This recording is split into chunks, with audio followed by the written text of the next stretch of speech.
that critical work has to be done. There's not always boots on the ground work that's to be done. It's inside work. It's the noumena of ourselves that has to be challenged.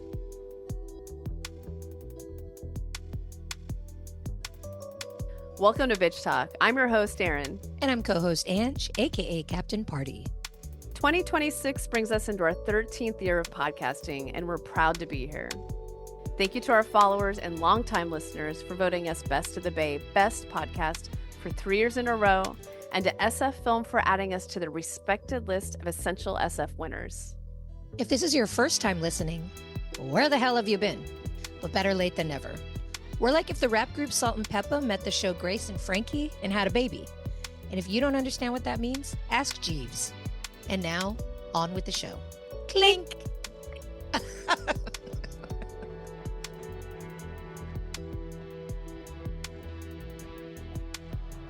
Hey, Bitch Talkers. We are live at the red carpet of Seekers of Infinite Love at South by Southwest. We got everyone, you guys. We did. We got Don't a little tell bit of this. anyone. We got a little bit of that. You're going to hear a little bit of this. You're going to hear a little of that. Enjoy. Hi, we're Bitch Talk. Hi, Bitch Talk. Welcome. Pleasure. Can you introduce yourself and who you are to the film? Yes, I'm Victoria Strauss. I wrote and directed the film. Seekers of Infinite Love. Yes. Okay, Victoria, you are one of 4 siblings. I'm one of 5. Let's talk about placement. Oh, wait, I got to get you on mic saying that. I'm sorry. Okay, it's good and bad. I love having siblings, but let's talk about placement. Where are you in the placement of your siblings, and why is being the baby the best? I am third. I am third of 4. Third of 4. That's how you say that in English. Again, out of body experience right now. But I actually do kind of think being the baby is the best, even though I'm not. It's because no one's watching. You get to do whatever the hell you want. And all the babies turn out the same. They're kind of magical and kind of rule breaking, and they're kind of badass. Well, you're on the red carpet of South by Southwest, so I'd argue you are badass too. Thank you. I'll take it. I'm not going to argue. I don't like to argue. I'll take it. So we do something on Bitch Talk called This Bitch. Okay. So do you want to throw shade on someone right now or shine a light on someone right now? Always shine a light. Always. Oh, Hannah Einbinder. I mean, that one is so easy. This bitch slays. She's phenomenal. And I'm not just saying that because she's in my movie. She's just kind of amazing. But I'll let you judge. Congratulations. Thank you. Thank you. Thank you so much. Thank you. All right, well, welcome to Bitch Talk. Hey, Big Shot, what's going on? It's about time. We've been waiting for you to come on Bitch Talk. Can you tell our audience your name and who you are in this film? My name is Justin Thoreau, and I play Rick, a cult deprogrammer. Obviously. Okay, you strike me as someone that would make an excellent cult leader. What do you think is a trait of yours in real life that would allow you to do so? Routine. I think cults like routine. Like you have to wake up every morning, do something, I don't know, pick oranges, and then you have to make your beds. I don't know. I think I would be I'd probably be a better cult follower than I would be a cult leader. I would like the routine of a cult. Between you and Walton Goggins, who's the better dresser? God damn. Walton's pretty fucking good. I'm going to give it to Walton this time. But he's been on kind of a tear. He's had this year where he's been able to just, everything he's going to, he's dressing up for. So I haven't really had as much opportunity to dress up as him. So I think head-to-head, it would be kind of a death match. I'd like to see that. Yeah, I'm ready to go. Yeah, let's do it. We have a final category at Bitch Talk we call This Bitch. Someone you want to give a shout out to for shining a light because they bring you joy, or someone that pisses you off. Who's your This Bitch of the moment? This bitch. I think we all know who we're talking about. This bitch. The one who has that dumb double dick dance. That bitch. And then the one I want to shine a light on, since I'm in Austin, is Austin Pets Alive, which is one of the best dog shelters, cat shelters in Austin. And so I'd like to give a shout out to them. Those bitches. Aww, great. We love those bitches. Thank you so much, Justin. Can we do a pleasure. photo? Yeah, sure. Thank you. Hi, welcome to Bitch Talk. How are you? Hi, how are you guys? I'm good. Can you introduce yourself and who you play in the film? Yeah. Where am I looking? Oh, no, this is audio. It's a podcast. Yeah. Amazing. My name's John Reynolds. I play Zach in the film. I'm the eldest brother. Okay, ultimately, this film is all about connection, finding connection. What are healthy ways that you find connection outside of work? Outside of work, that's a good question. I've had a lot of the same friends for a really long time, so that really helps. And everybody's getting older, so seeing them go through different life events that I've gone through, and vice versa, that helps me stay connected. And then I guess that's the nature of working in a creative business, like your work and life are sort of intertwined. So I play basketball. Healthy. Sometimes, but honestly play basketball with a lot of other comedians, so I don't know, it's kind of work still. So. Well, thanks so much for being on Bitch Talk.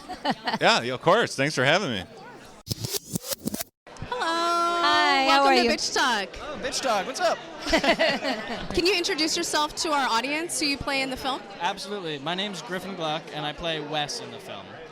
Okay, so what drew you to this character, and what have you taken from taking part in it?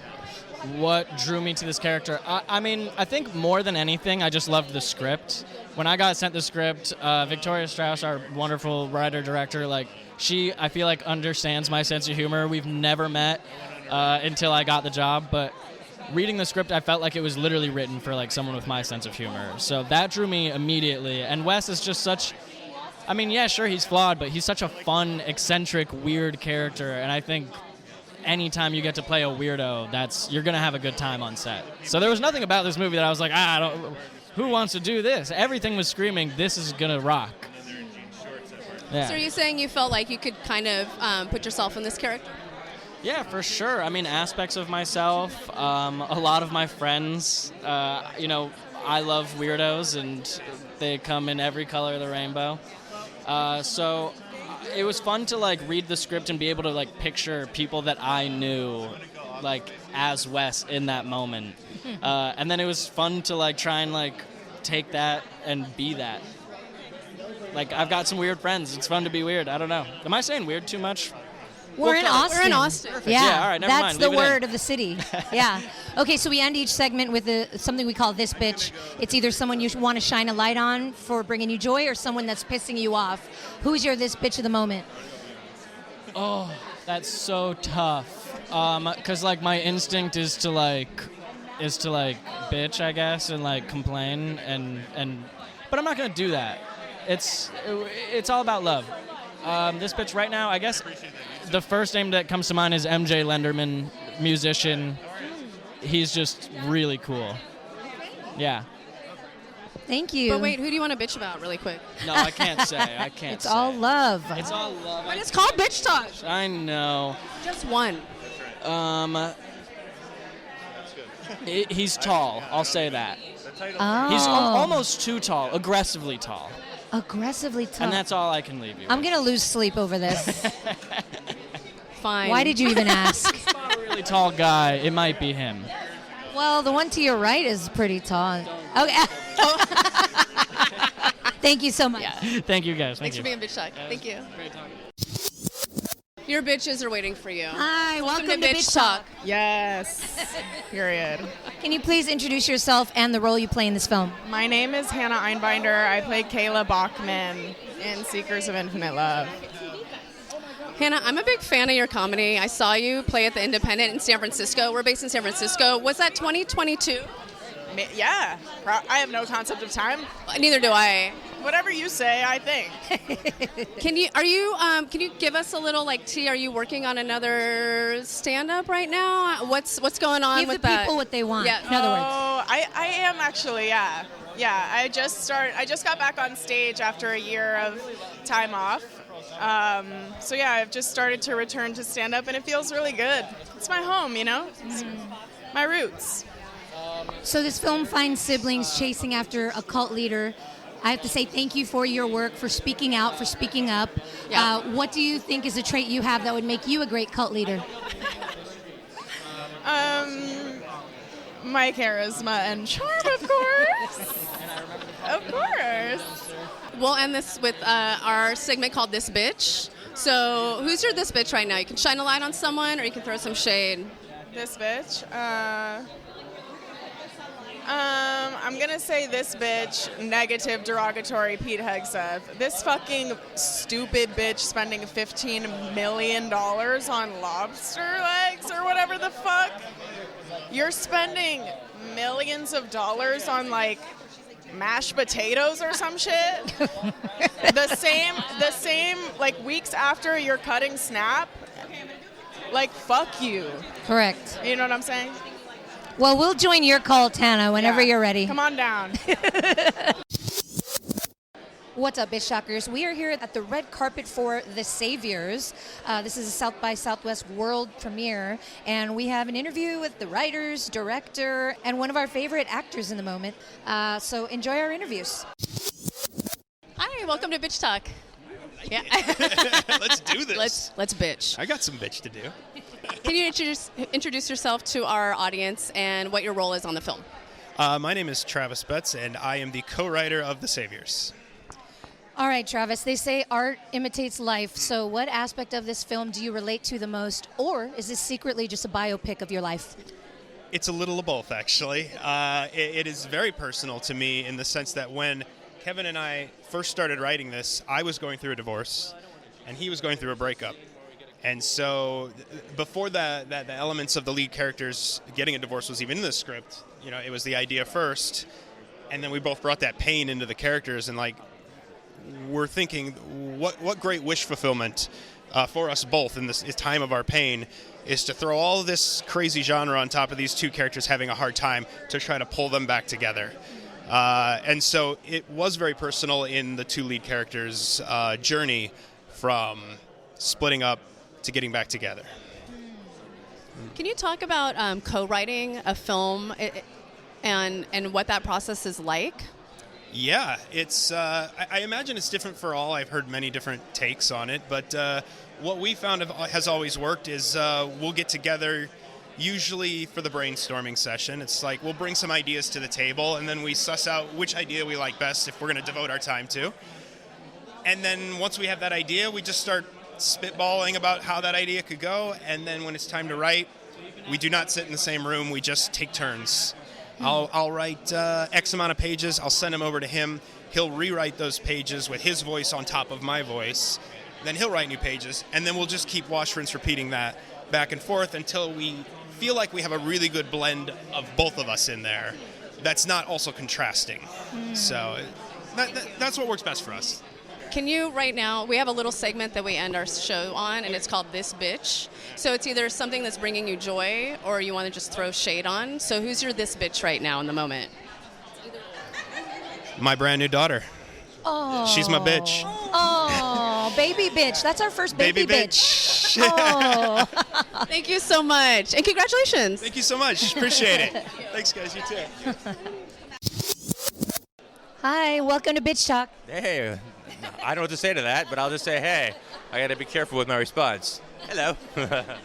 We're not very careful on this end. That's why they put us at the end. I have to be careful, but you can do whatever you want. Okay, can you introduce yourself, your title, and the film to our audience? Sure. I'm Kevin Hamadani. I'm the co-writer-director, and the title of the film is The Saviors. And a brief little summary, just a couple sentences. Two progressive, suburban, interracial couple begin to suspect that their Middle Eastern Airbnb guests might be constructing a terrorist act. So, okay, yeah. It's a good time. It's a fun time. Yeah, it sounds like a comedy. Dark comedy. Yes. It is, yes. I have a question. We haven't seen the film yet, Great. but it feels like this is a commentary on surveillance state. So, can you talk a little bit about that and a little bit? I haven't seen it, but it feels like it's a little bit Interesting. That's not where my mind was, but I wrote it a few years ago, and things change, and things organically get attached to your work, and that's a very fascinating aspect that, voyeurism, basically. So I guess that overlaps and is tied to what you're saying. So yes, that is a big aspect of our film. Like you can add that to the whatever you. I'll add that to the log line. No, your log line was perfect. You fit a lot. You fit a lot into this film. A lot of different topics that you cover. Can you talk about being a co-writer and that cohesive process with your co-writer of adding all these really big ideals? We're all these great people who worked on our film are here. Travis and I is the oldest collaborator I have on this entire team. We've been writing over 10 years. We met in this town, actually, even though we're not from here. We coincidentally met in Austin. And we've been writing. We're both of horror nerds, sci-fi nerds, genre nerds, and we just one day stumbled upon something that finally people wanted to put together, after trying over and over again. But this one kind of popped. So yeah. Super excited for this film. Congratulations and thank you for your time. Nice to meet you. Welcome to Bitch Talk, Hello. finally. Bitch talk, what's up? Yes, correct. He saved the best for last. Yeah, The baddest. that's right. Can you please introduce yourself to our audience and the role you play in this film? My name is Danielle Denweiler. I play Kim in The Saviors. Okay, we've been waiting to have you on for a minute because our top 5 movies of last year last year. included 40 Acres. So 40? please and thank you. Thank you. No, please and thank you.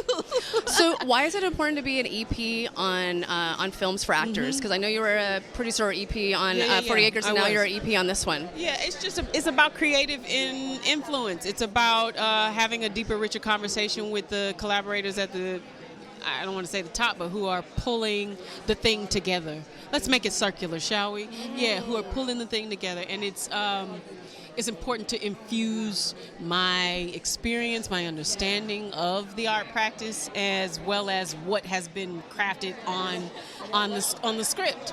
And so if you're at a particular level where you're able to do that, please have at being an EP. But it shouldn't be just as a frivolous kind of title that you get to have. You really have to do critical work to make something rigorous and valuable, I think. And also, we say this all the time at Bitch Talk, art is activism. What about this film made you say, I have to be part of it? I think it was all about Kevin's story, his intent in making the film. What does it mean to challenge your own personal innards and what you think about yourself, and how the theory is different than the application.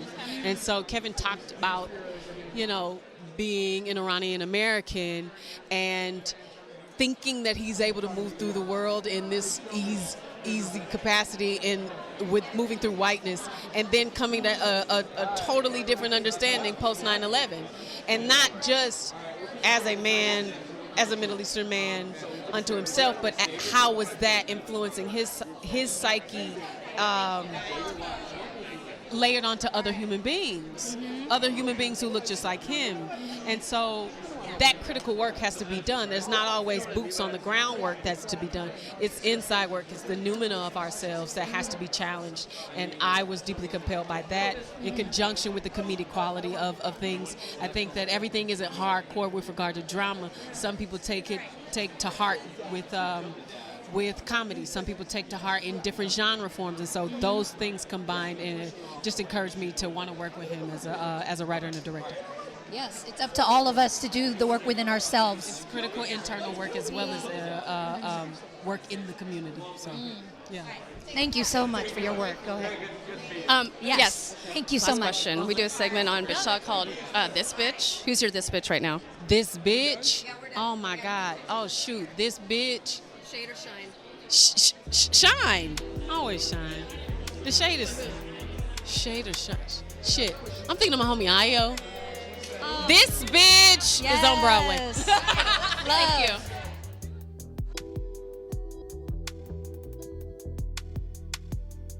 Thanks for joining us on today's show. You can find more information about this episode in our show notes. If you're missing us, you can visit us at bitchtalkpodcast.com to sign up for our newsletter and buy us a cup of coffee. Did you know we're also on the radio? You can find us at bff.fm. And lastly, rate and subscribe wherever you listen to podcasts. All the cool bitches are doing it.